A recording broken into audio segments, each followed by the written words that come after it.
ఆంధ్ర తెలంగాణలో తక్కువ ఫీజులతో high quality results ఇస్తున్న ఏకైక సంస్థ తిరుమల్ ఐఏఎస్ ఇన్స్టిట్యూట్. మొన్న ప్రకాష్ రాజ్ గారు మాట్లాడారు నా మీద. అరే నేను మాట్లాడుతుంది ఒక హిందువులు అపవిత్రం గురించి మాట్లాడుతున్నాను. ఇందులో ప్రకాష్ రాజ్ గారికి సంబంధం ఏంటి? ఇందులో నేను ఇంకొక మతాన్ని నిందించానా? ఇస్లాంని నిందించానా? క్రిస్టియానిటీని నిందించానా? అపవిత్రం జరిగింది, ఇలా జరగకూడదు, ఫుడ్ అడల్టరేషన్ జరిగిందని మాట్లాడుతుంటే దీన్ని గోల చేయకూడదంటే, అంటే తప్పు జరిగినప్పుడు మాట్లాడకూడదా? మీరు మాట్లాడితే కూర్చొని నేను పాటించే ధర్మానికి అపవిత్రం జరిగినప్పుడు మాట్లాడకూడదు, మౌనంగా ఉండాలి. సెక్యులరిజంకి విఘాతం అంటే ఏంటి? సెక్యులరిజంకి విఘాతం నా ఇంటి మీద దాడి జరిగినప్పుడు నేను మాట్లాడకూడదా? నా ఇల్లు 10 మందికి ఆశ్రయం ఇస్తుంది. నా సనాతన ధర్మం అన్ని ధర్మాలకి ఆశ్రయం అయితే దానికి దాడి జరిగినప్పుడు, దాని మీద అపవిత్రం జరిగినప్పుడు దానికి కూడా మాట్లాడకూడదంటే ఏం మాట్లాడాలి మీతోటి?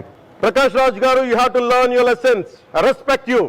It's not just Prakash Raj garu, all the people who thinks in the name of secularism you're going haywire. Let me tell you guys, we are extremely hurt. Don't make a mockery out of our sentiments. We are deeply hurt. Maybe it might be fun for you. It is not fun for us.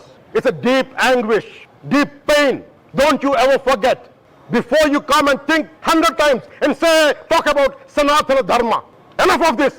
ఒక అపవిత్రం జరిగితే మాట్లాడకూడదా? దేవతా విగ్రహాలను శిరచ్ఛేదం చేస్తే మాట్లాడకూడదా? ఏం పిచ్చి పట్టింది ఒక్కొక్కళ్ళకి? శ్రీ పవన్ కళ్యాణ్ గారు, నేను ఇప్పుడే మీ ప్రెస్ మీట్ని చూశాను. నేను చెప్పిందేంటి, మీరు దాన్ని అపార్థం చేసుకుని తిప్పుతున్నదేంటి? నేను ఇప్పుడు విదేశాల్లో షూటింగ్లో ఉన్నాను.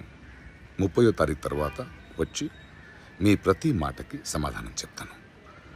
ఈ మధ్య మీకు వీలైతే నా ట్వీట్ని మళ్ళీ చదవండి, అర్థం చేసుకోండి ప్లీజ్.